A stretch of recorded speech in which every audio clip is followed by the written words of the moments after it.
Aaron Galuski, and today what we're going to talk about, dun dun dun, is resentment. It's a big one, isn't it? That's a big one. It's a big one for me, anyway. Resentment has caused me a lot of pain over the years, especially before I got into recovery. All I had was anger. And with anger comes resentment when it's held long enough. The Some of the definitions: bitter indignation at having been treated unfairly. Resentment is a feeling of anger because you have been forced to accept something that you do not like. I am forced to accept something I do not like. That acceptance is hard, isn't it? Especially when we're treated unfairly, we feel. Resentment is closely related to anger. Resentments are negative feelings, basically ill will, towards someone or something that emanates from the past. Resentment is experience of pastness, the re-experience of pastness. Resentment is a real or perceived re-experience of past injustice, real or perceived. They don't even have to be real to be resentment. And old feelings of anger connected to that. Resentment, when people get angry towards a person, institution, situation, and steadfastly hold to that anger. That's the thing.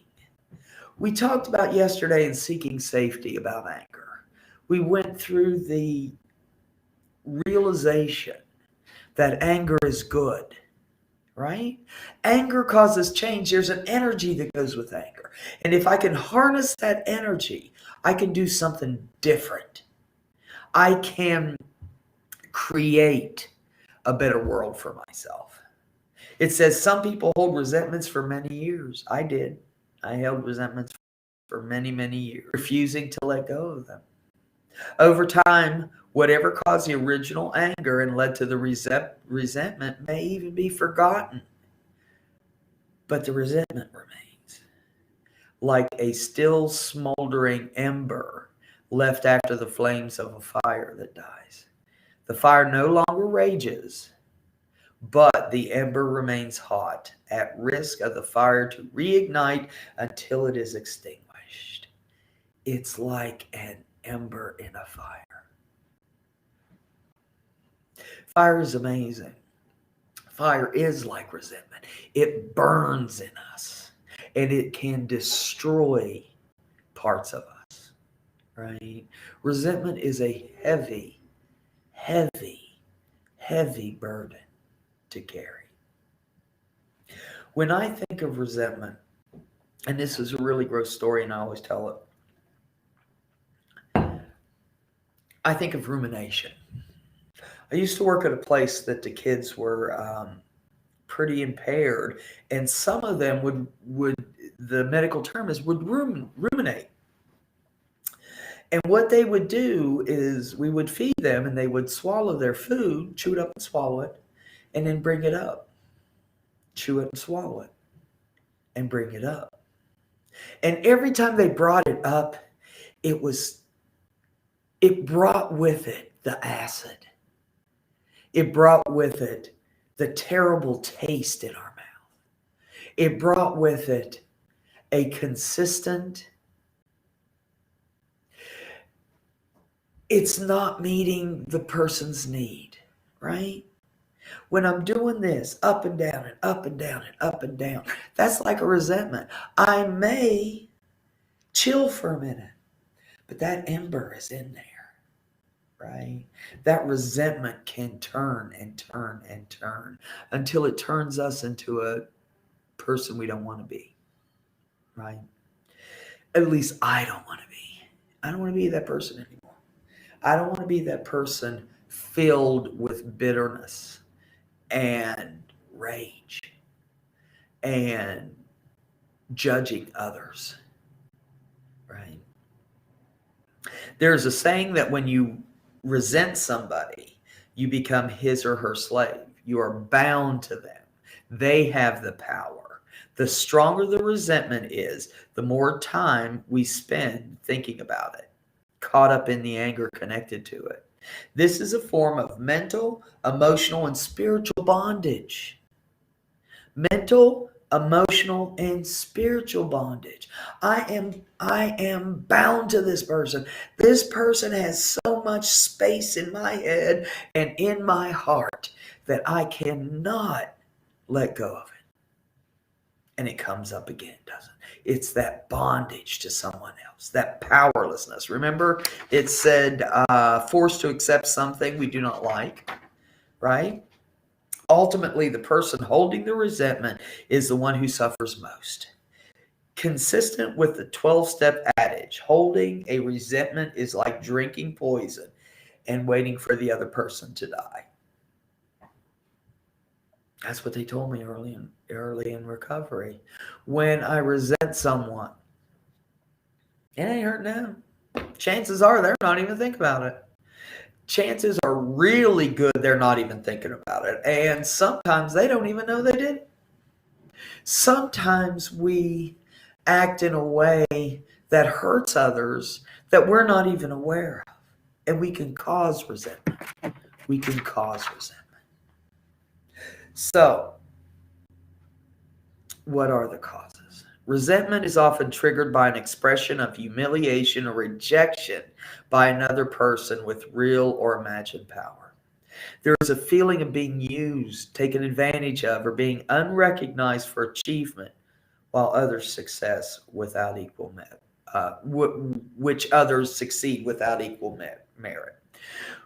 When people feel they have no power to address unfair or demeaning behavior, negative feelings get internalized. Bitterness further causes others to overlook or reject them. By stewing on the negative feelings, resentment compounds the problem of being belittled and marginalized. So somebody harms me, somebody triggers me by rejecting me. Somebody triggers me because I don't want to get in conflict. Somebody triggers me and I hold on to that bitterness. I hold on and it changes me. I cannot have that kind of negativity in my head and in my heart without being affected and infected by it. Right? Resentment can kill. Really. Resentment causes a level of energy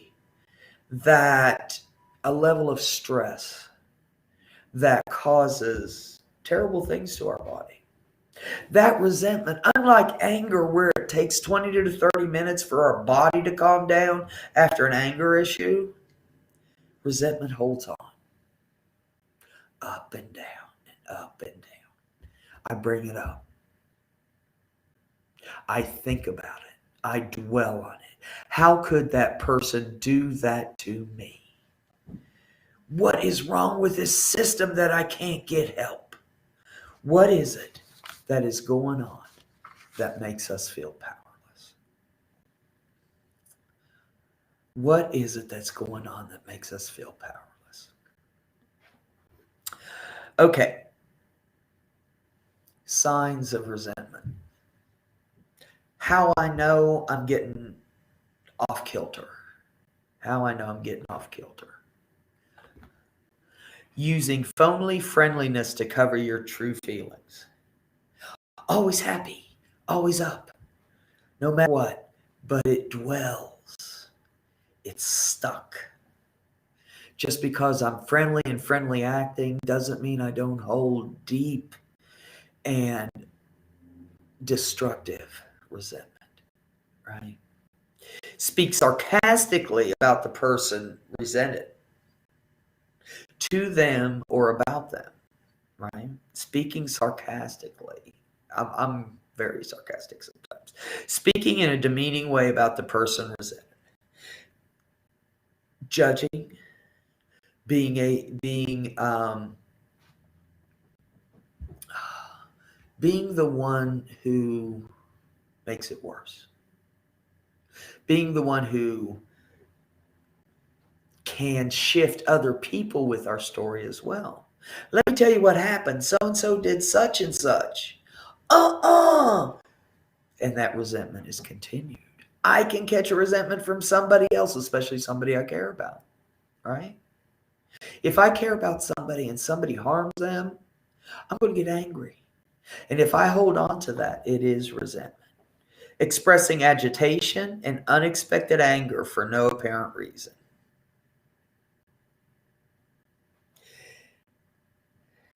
That slow simmer, that ember, right?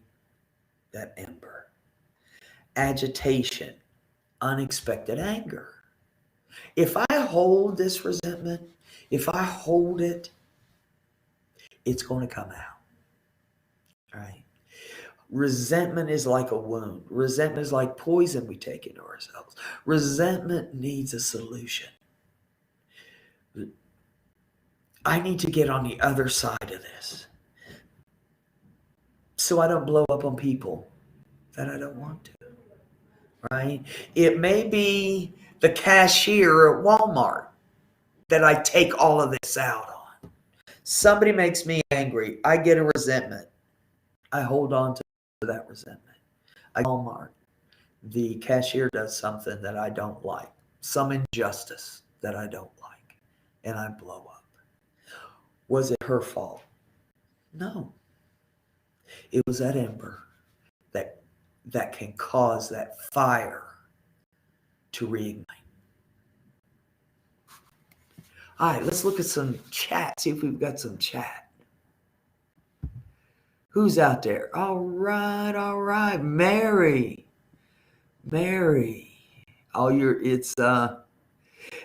I tell you what, resentment can cause a lot of issues in us.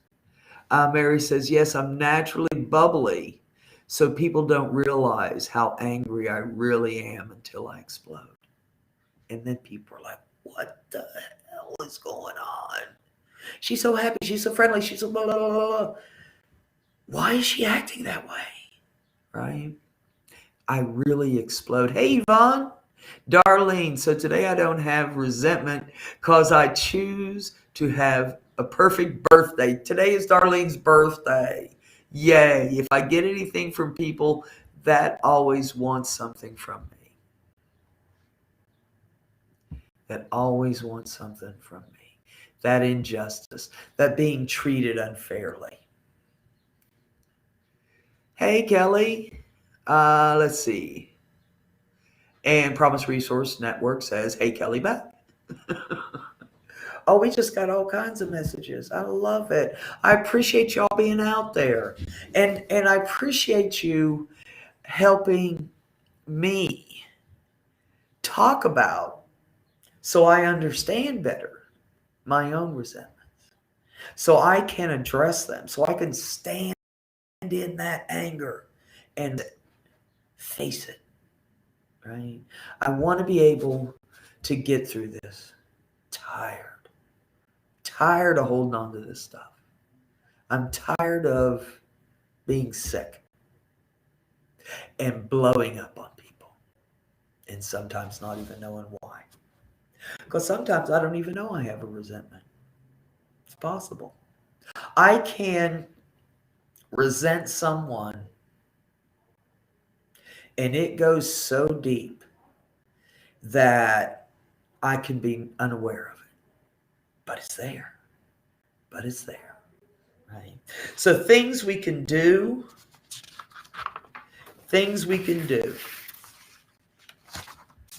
I love the solution part. Okay, here's one of them. Ask ourselves, is the unfair treatment real or imagined? Is it real or imagined? Did that person really reject me?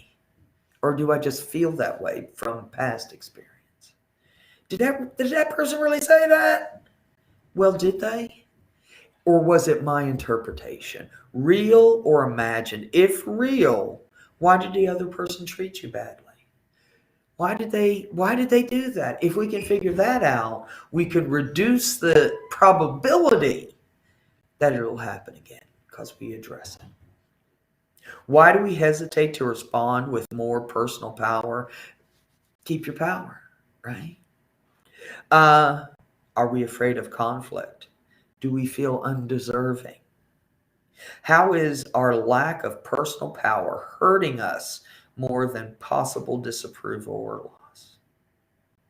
Why do I not speak up? Is it that I believe what they say?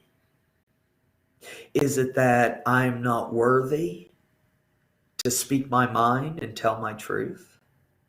What is it that makes us hesitate?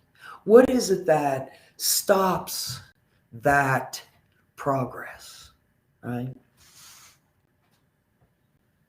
Are we afraid to speak up for ourselves because we tend to become defensive, making things worse?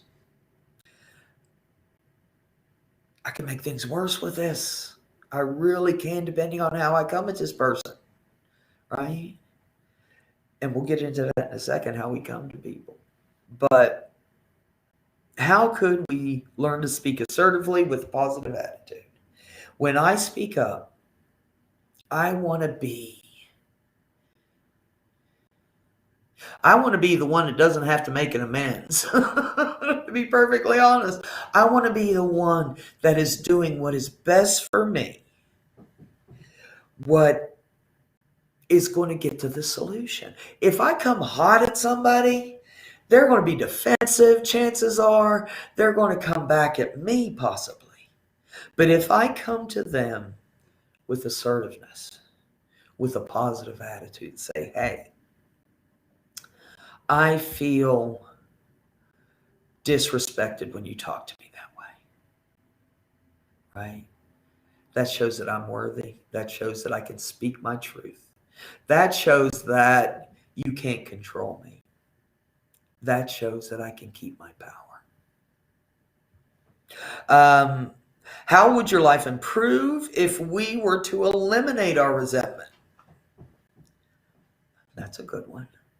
How would we change?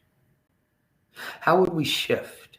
How would we be the ones to live the good life?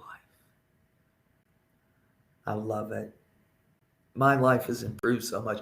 It's taken me a long time to get over some resentments, and to be perfectly honest, I'm still holding on to a couple. And it's not doing me well. It's not doing me well.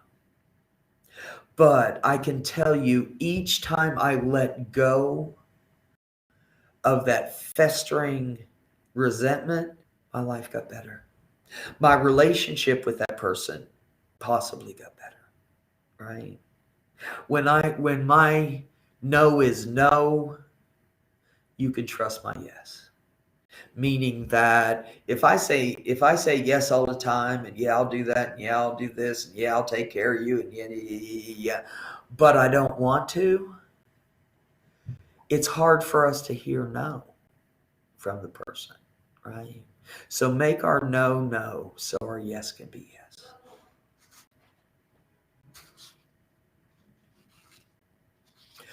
When people let go of resentment and learn to speak up for ourselves without bitterness, we gain confidence, optimism. In turn, others are less likely to treat us unfairly. And if they do, they won't get away with it, right? Confidence, optimism, right? That assertiveness that I need, that ability is my voice to make change, right? People are less likely to respect, to reject, to use words that harm me if I am able to speak up for myself. If I have that confidence that allows me to speak my truth, right? Okay.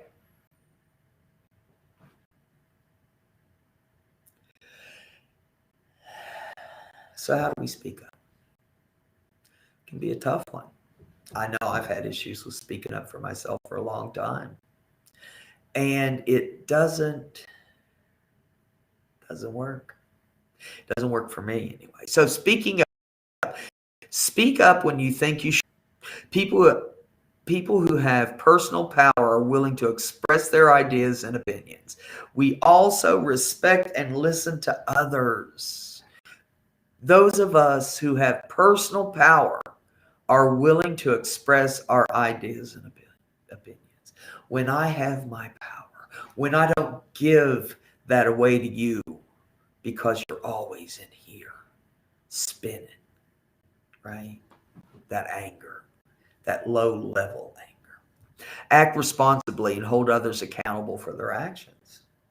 I do my part, you do your part. That's fair, right? That's equal. I got to look at my part in the situation too. I've got to check myself. I'm going to check myself. But I also have to check the other person. Is what they're doing unfair, unreasonable, unkind? If it is, they need to take responsibility for those actions. Don't take it personally or act embarrassed if anyone belittles us. People who belittle others often feel inadequate themselves, right? Desperate people do desperate things. Hurt people do harmful things.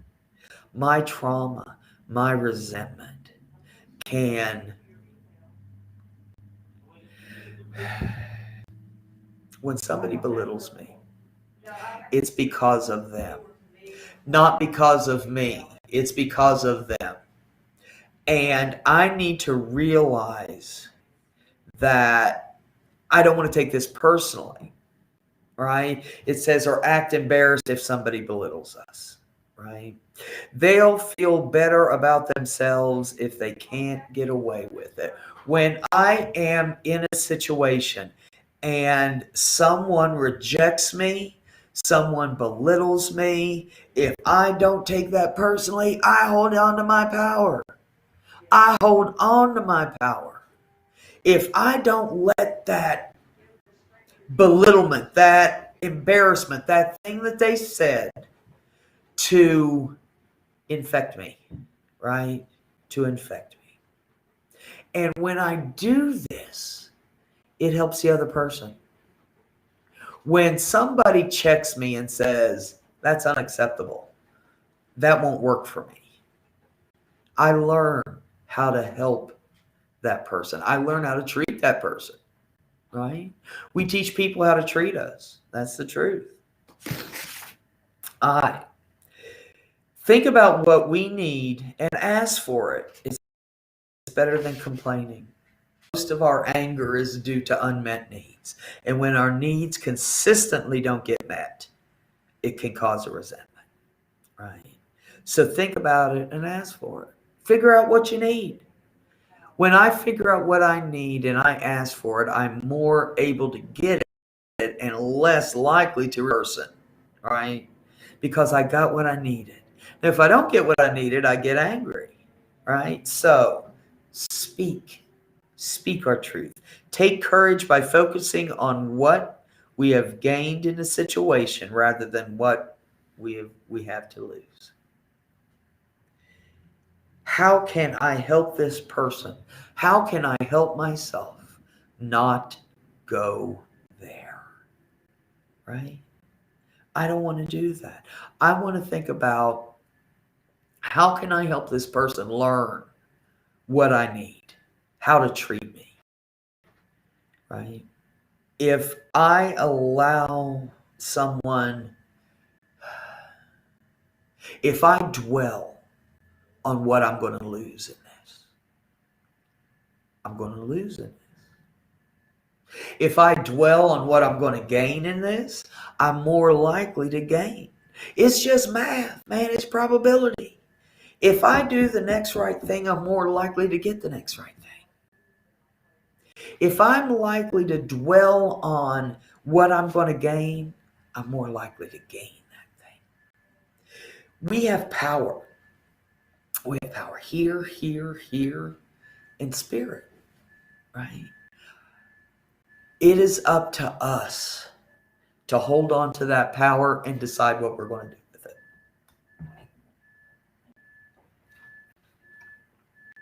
Try to see the inner world of the one causing the disturbance. Might it be that they are carrying an extra burden of resentment themselves, perhaps from way in the past? Might they be living with bitterness that is spreading to others, including you? Can we see the woundedness within the person who is wounding us? Remember, desperate people do desperate things. Hurt people do hurtful things. If I can take a look and try to see with compassion something in that person I can relate to. I understand that that makes me angry too. If I can grab a hold of the understanding that when someone attacks me, a lot of times it's not me. A lot of times it's them. And when I accept that and I get to the point where that shit ain't me, that's a beautiful place, because we can let go of what we need to let go of quickly if we know it's not ours to embrace, right? Commit to doing no harm to the one who is harming you. This allows a new kind of inner strength to develop. When I don't retaliate, it allows me to hold on to my dignity, to my truth, to my person, right? When I don't retaliate, I'm the one that holds the power. You can't if I give you poison, I ain't going to die. I ain't holding on to that stuff. I refuse. Paint myself in a corner here. All right. Science has identified a powerful resentment buster. You ready for the big resentment buster? Forgiveness. Forgiveness. To forgive is a way of goodness to the one who gave you the unpresent of resentment. Rather than the strength of a clenched fist and jaw, the strength from forgiveness so that we can soften our heart towards one who infected yours. This can bring us inner relief. Forgiveness is a tough one, isn't it? Especially if we've held this resentment for a long time. For me, forgiveness is quicker if I can do it fast. If you do something to me, if I accept the fact that it's not me, I can forgive what you said. That ain't me. God bless you. Forgive, not forget. We don't forget how people have treated us. We don't want to do that. But we can forgive. We can forgive. Let's see if we've got anybody on here. All right. Let's see. Mary says, happy birthday, beautiful. I believe that's to Darlene. Yeah, when we help others, we help ourselves too. That's the 12 steps. That's what Mary says. And that is the solution. That's the quickest way I could get out of my own head, by doing something for others. Lawrence, I just finished working the 4th step, which had me working on resentments. Absolutely. The 4th step is one of the steps in the 12-step program. Then at the end, I had to look at what part I played in it. That's when I realized I didn't really have resentment towards them. I had resentments towards me. Mary says the resentment was, let me put this down. The resentment was real. Man, y'all are doing great. I appreciate this. I appreciate any time I help someone or myself hold on to their power. Right? That's where we get our truth, from the power we possess, from the confidence we possess. Right?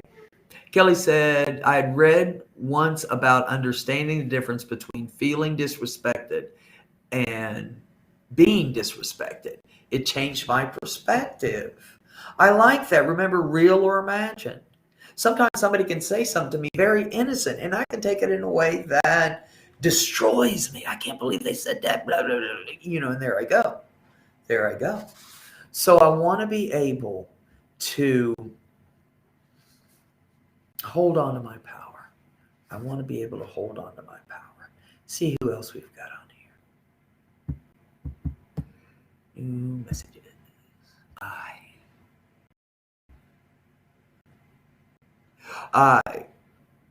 Let's see. Kelly. Let me read this for a second. This is good stuff. She says, girl, in my experience, if I'm giving more of myself than I can tolerate, then it's time to go. It's one thing for me to forgive imperfection, but another to be a doormat. Absolutely. I will not be a doormat, Mary says. I hope he understands that, and I hope their actions match up with the stuff that's coming out of his mouth. He needs help. Probably. I never want you to interpret what I say as being a doormat.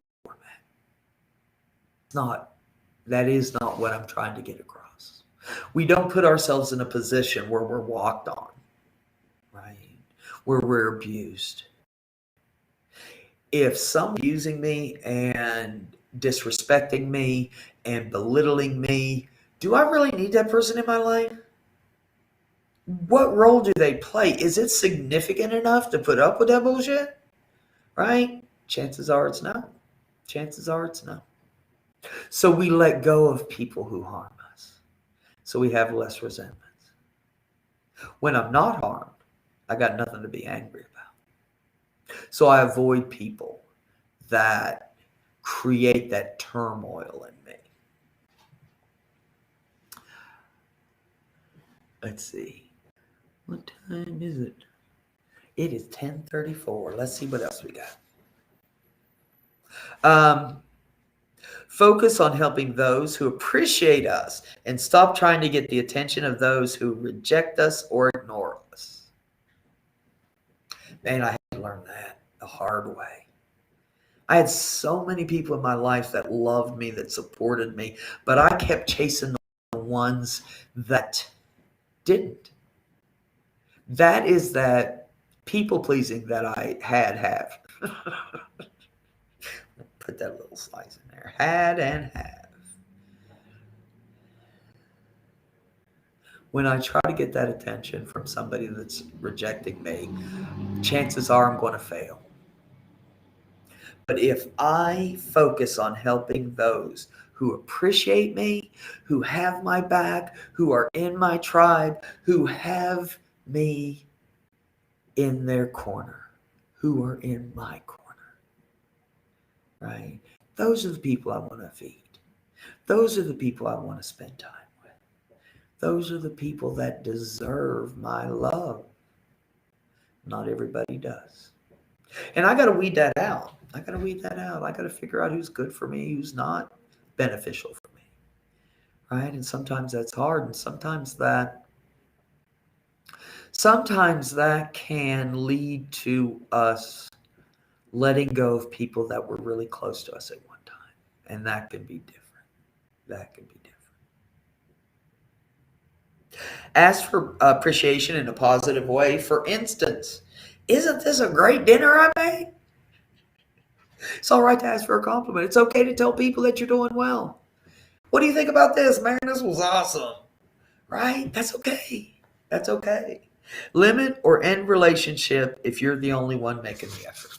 That's the same thing as I was saying.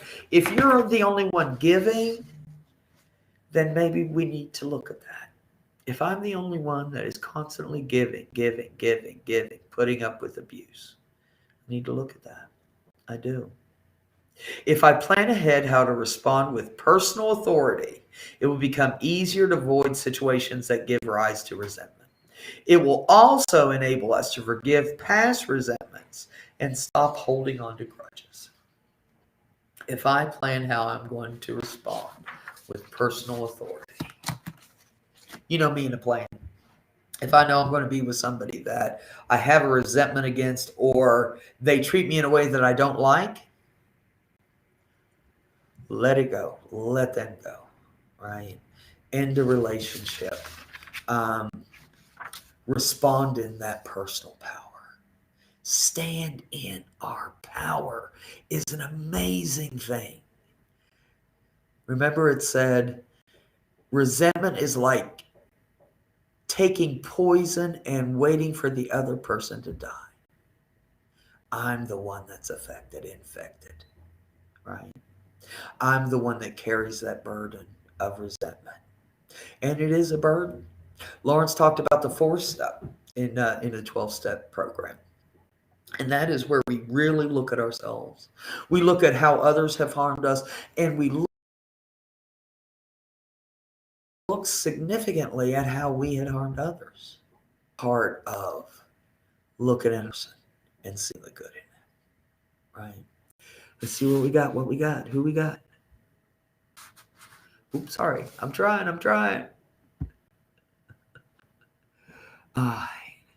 But it's true once Mary says, but it's true once I realize it, like a few days ago, I had made it as clear as possible about what I need and what I need to stop. That's a beautiful thing. I love that. We take up for ourselves so we don't have to go there. Mary says, I love that. I love it too. Kelly, I've had to break from people and learn how to establish boundaries before the relationship can resume. We need to take care of ourselves. And when I take care of myself, I'm less likely to harm another person. It goes both ways, right? If I'm running around with resentment, that's going to spill on other people. All right. So I don't want to do that today. I want to stand in my power. I want to be the one that brings forgiveness to a situation, because that is where it changes. That is where it changes. I've always heard another thing that we can do for resentment.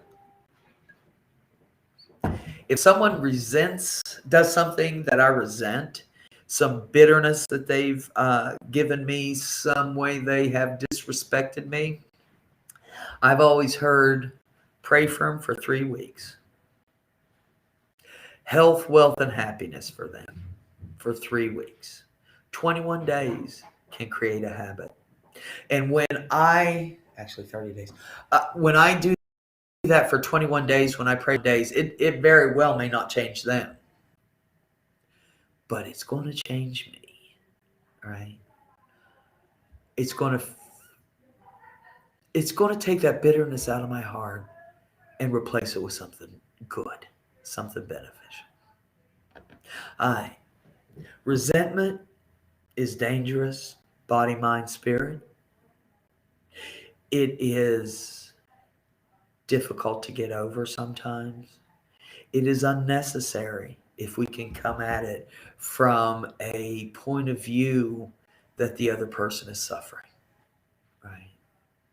If we can forgive and not forget, if we can teach people, like Mary said, teach people how to treat us, stand up for ourselves, right? I love this. I love this. And I love that we can break away from people. I like that. Break that bond. Until I love this, until I can set up boundaries that allows that person back in my life. I love it. I love it. I love it. Resentment is a killer. It really is. It kills the soul. Resentment affects me and infects me. But I have a solution today. There are things I can do that have to do with compassion, holding my peace, and holding my power. Right? So go out there and do the next right thing. That's what I'm trying to do today. Hold on to that truth in us that we are worthy. We are worthy. All of us. You are. I am. To take care of ourselves in a way that's positive. I forgot. Let me go back. I want to give y'all Sorry about that. Some phone numbers. This is a warm line number, and it is free and confidential. It's 24/7. Anytime you want to call. If you've got a resentment, you need to talk about it. Call. If something's going on, you need to just vent about. If you need to get some resources, we're there. If you just need somebody to listen, we're there. The number is 833-390-7728. Okay. One other number I'm going to give you is the front desk number. If you want to talk to a specific peer support specialist or you need to get a message to someone, call our front desk. Kim will hook you up. Miss Porter will hook you up. Some of y'all know Kim and how wonderful she is. So that number is 704-390-7709. That's our main number. Go ahead and give Kim a call. She'll help you out. And give us a call on the warm line. We'll put the warm line back on. Give us a call on the warm line. Someone just listening can help. Y'all have a fabulous weekend. I plan to. Go out there and take good care of yourself.